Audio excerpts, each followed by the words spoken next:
5. The principle of receptiveness. Good morning, friend. You're my life companion, a companion on the path, a struggling companion, and I greet you as such. In the name of all the people of the eons, centuries and ages, the people that have received this message and have reflected and meditated and decided to carry through in their lives. In the name of all of these people, I greet you. My friend, can you mentally review everything that has happened in your life during the past week? Isn't it true that you have experienced pleasant and unpleasant times? Isn't it true that you have enjoyed certain happy occasions and as well somewhat sad ones, or adverse situations, and just about everything else? And it is the same for everybody, you see. This life has everything a mind can imagine. It's full of kinds of experiences.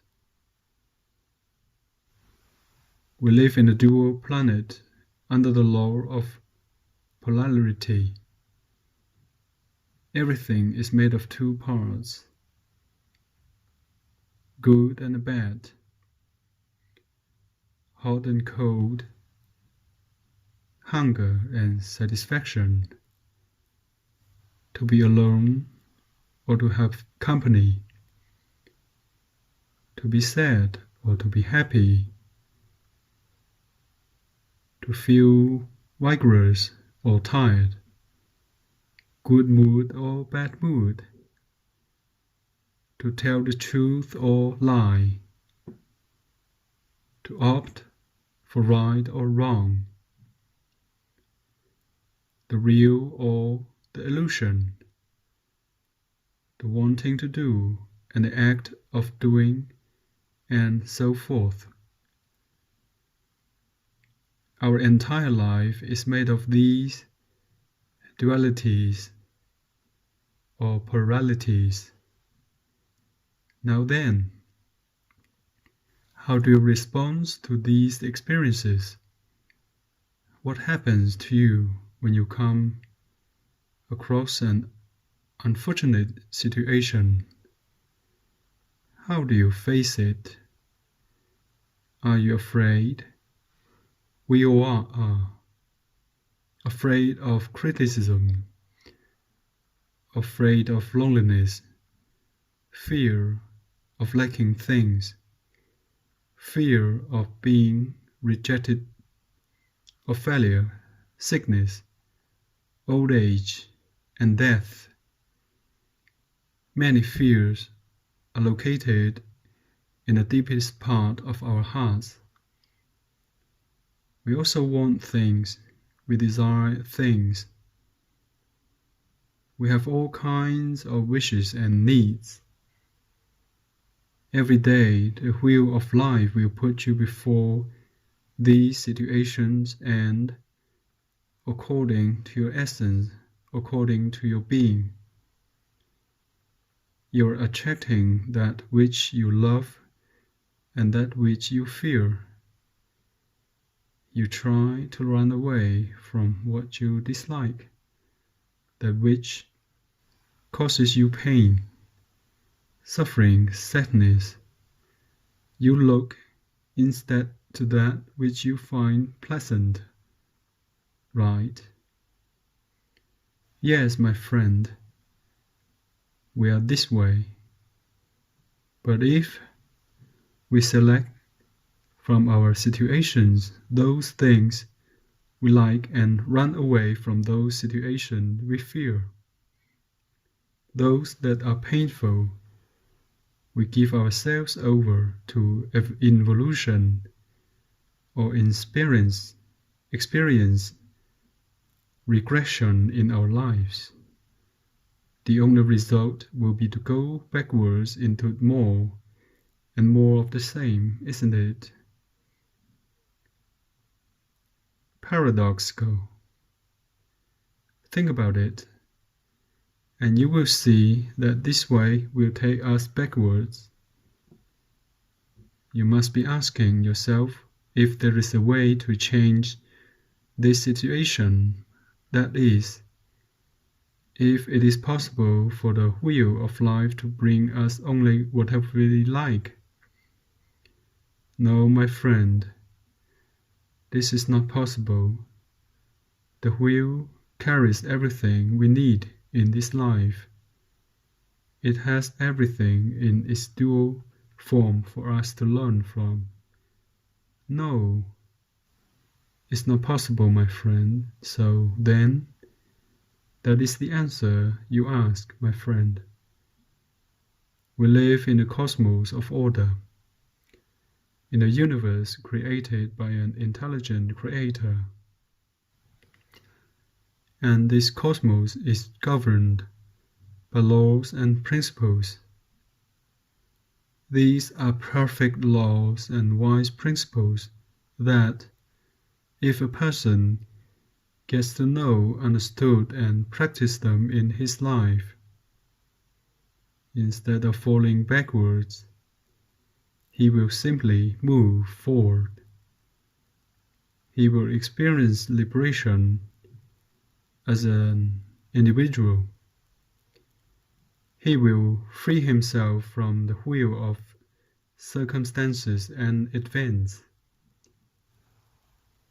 This person will himself become the master of circumstances and will be capable of managing himself when facing any situation that shows itself in his life.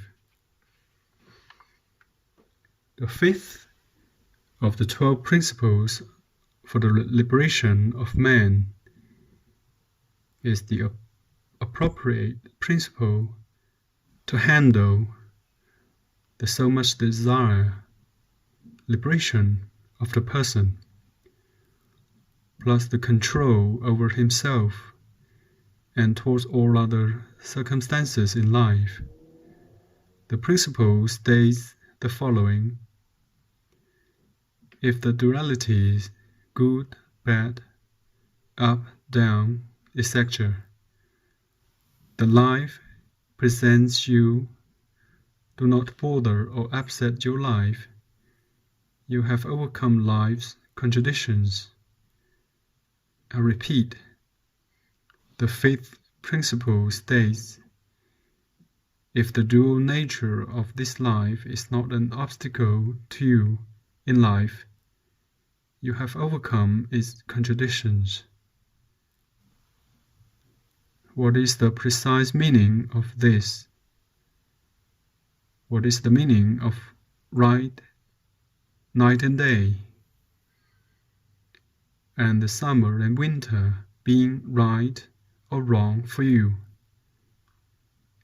It simply means that if you can adjust and feel well to night and day, to hot and cold, to summer and winter, to hunger or not, to be alone or not, to be with or without money, in any occasion, and that you can remain firm and in control, no matter what occasion, you will have already overcome the contradictions of life. I can hear you wondering, why do we have to overcome the contradictions?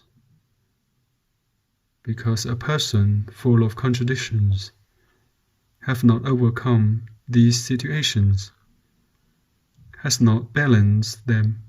Simply put, is go backwards, or at least not advancing in his life. This person is trapped in a vicious circle. What is a contradiction? It is when your mind knows that something must be done, and your emotions will not do it. This is a contradiction. It is when, in your emotional center, you feel like doing something, but your mind knows that you should not do it. This struggle is known as a contradiction. It is like having in front of you a delicious dish, but in your mind you have made the decision to eat less and should not take it. Here you have a contradiction between the mind and the body. We are basically made of three centers, plus a will. We have a physical body, a body of desires, an emotional body, where our power and strength is, a mental body, where we have the thoughts and ideas, our goals, and the will, more or less strong according to the individual. The contradiction arises when the will, the conscious part of you, knows that something must be done, and any of the other centers refuses to do it. This is a contradiction. Your needs are in your mind. That which you love and fear is in your emotions. Your physical body is used to tastes and feelings, and it is ruled by five senses: taste, smell, touch, vision, and hearing. And these five senses turn into sex, which is the sixth sense. These six senses connect you with the world about you. Your emotional center, which is somewhat impulsive, is the one that produces fear in you and your mind, which carries all the ideas and thoughts you have received since you started learning, participates with your other parts. You have constant clashes between your mind, your emotions, your body, and your will. This is the area of your contradictions. This fifth principle is saying that if you are able to balance the polarities, the dualities, the life thrown at you in your daily life experiences, if you can adapt to them, simply put, you're able to overcome your contradictions and are on your way to become a free person. When a person remains unable to overcome his contradictions between his body, mind, emotions, and his will toward a common end, this person has not yet arrived at his liberation and needs to work this area. My friend, we all have contradictions. We're all full of them. But in itself, this is not the problem.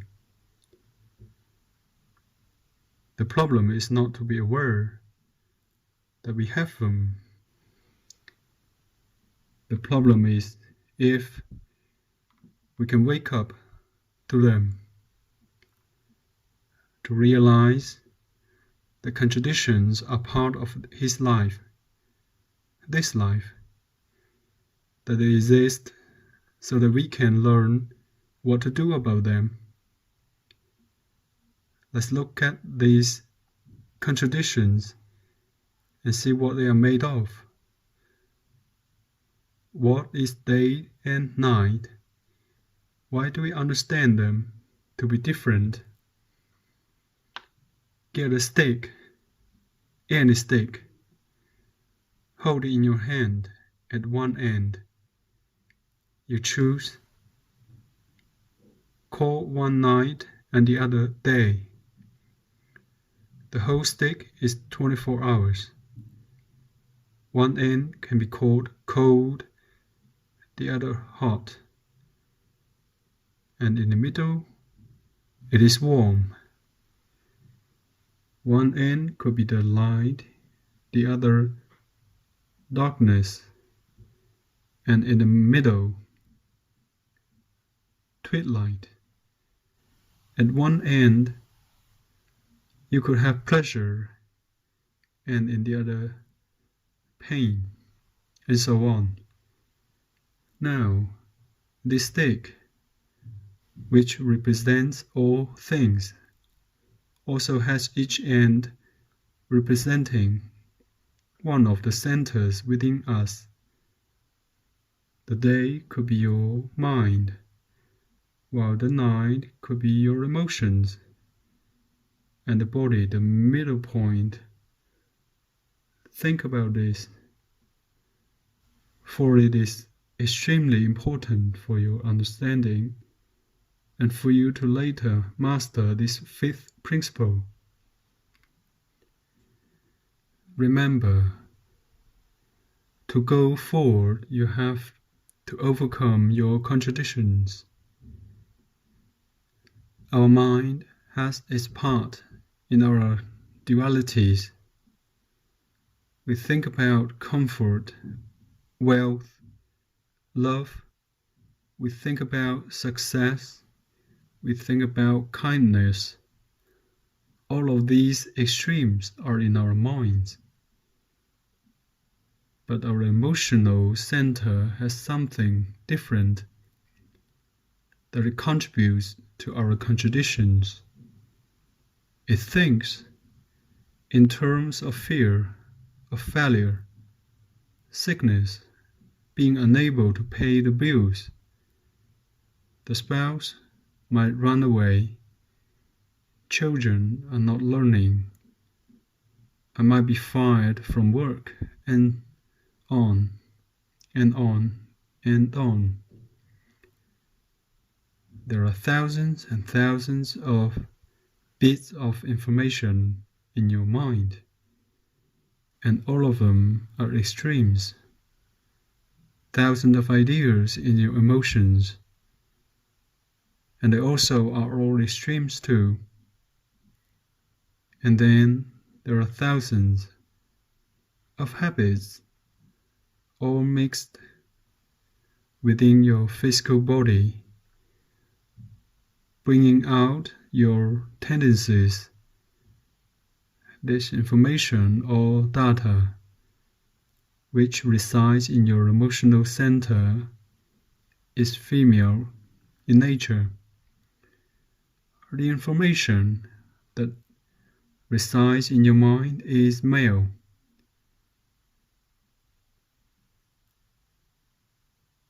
In conciliate or balance, the contradictions between the two is to marry them so they can give birth to a child, which would be the harmony with both. And in this way, you will have overcome a contradiction. How do you do this? Let's assume that in a given moment you were sad. Try to remember such a moment and hold it in your mind. Let's see how the fifth principle can help us with this instead of just feeling sad and miserable. If you think of your stick, you will see that on the opposite side of sadness is happiness. Automatically, your feeling of sadness will be changed into something between the two, overcoming the original contradiction. If over and over, and for each time you have the tendency to feel sad or any other extreme, you do this, you will overcome your contradictions. This is how the great secret of the fifth principle and the principle of liberation help you to adjust to your inner life. You must adapt. My friend, I repeat, don't be worried by the fact that you are full of contradictions. On the contrary, for the more contradictions a person carries, the wealthier the person is. A large amount of mental information carried by a person means the person has had many experiences in life, giving him a wealth of experience stored in his mental, emotional, and physical centers. Such a person is wealthy. The opposite has to also be true. Few experiences, little information stored in the centers, yielding few contradictions, makes that person poor. A person, to achieve liberation, must have complete self-control, a full control of circumstances within her little world by having overcome all contradictions. This work, which we are outlining for you in this fifth principle, can last you many years. This is not a job for a few days, nor for failures. This is a task for people who don't want to continue the way they are now. It is for those who want to experience evolution, who want to become better person, better citizens, better parents, better husbands, better friends, better companions, and have in them a strong desire to learn, to act, and to evolve. It is for people who are tired of swinging like a pendulum between joy and sadness, failure and accomplishment, fighting and agreements, of feeling well today and indisposed tomorrow. The wild mood swings that life seems to throw at us is not for those who want to understand the laws that govern duality, our polarities, the wild pendulum swings of life. My friend, get yourself a paper and pencil. Write down the tendencies and the tastes of your physical body. What do you like to smell? What do you like to taste? What do you like to touch? What do you like to hear? And what do you like to watch? Then, what do you dislike physically? What is it that you do not like to hear, that you do not like to watch, eat, or touch? Then do the same for your emotional center. What fears do you have? What do I fear? Write down what you do not want. What is it that you do not love? Write them down as well. Then, write down everything that you love, all that you want emotionally. Then, let's go to the mental part. What are your favorite thoughts? What are the thoughts that keep you positive? What are the thoughts that make you a pessimist? What do you criticize in others? Write down the names of 7 people that you know well and record what you frequently criticize about them. Then everything that you like about those people. Also, write down what you most criticize about our society. What is it that you like the most about our society? What do you largely complain about the world, nature, and then the items that you like the most about the same? What is it that you do not want to happen to you under any circumstances? What do you want most to happen to you? All of these questions and answers you must work at for the next 49 days.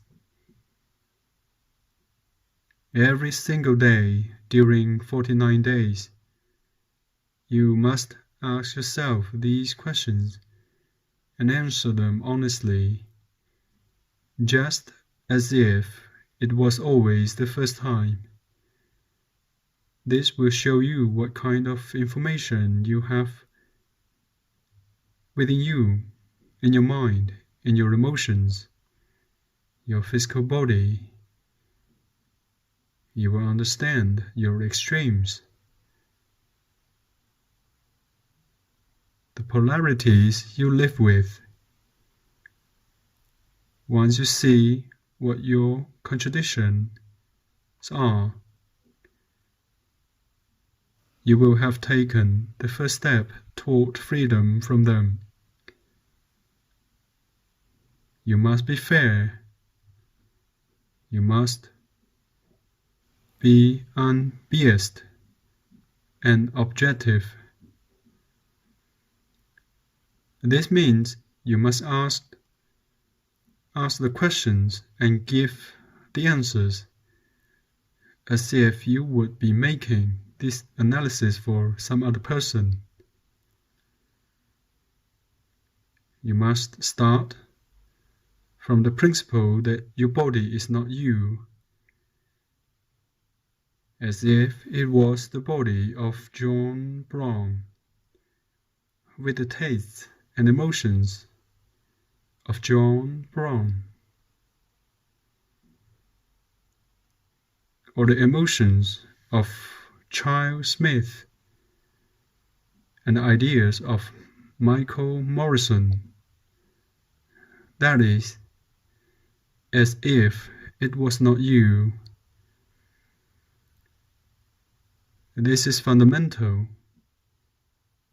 In fact, it is the key And remember that during the 49 days, you have to do this analysis. At the end of each day, get paper and pencil and ask yourself the following question. Which events and circumstances have I come across today? Have I liked them? And which ones have I disliked? From which ones did I want to run away? And which ones have I looked for? To which of my centers does this situation pertain? Was my reaction to that situation mental, emotional, or physical? If I spend time looking for something, was this an emotional, mental, or physical reaction? And don't forget the situations related to sexual activity. Remember, they are the joining of the three centers. The sexual center is the result of the joining of the mind, emotions, and physical body.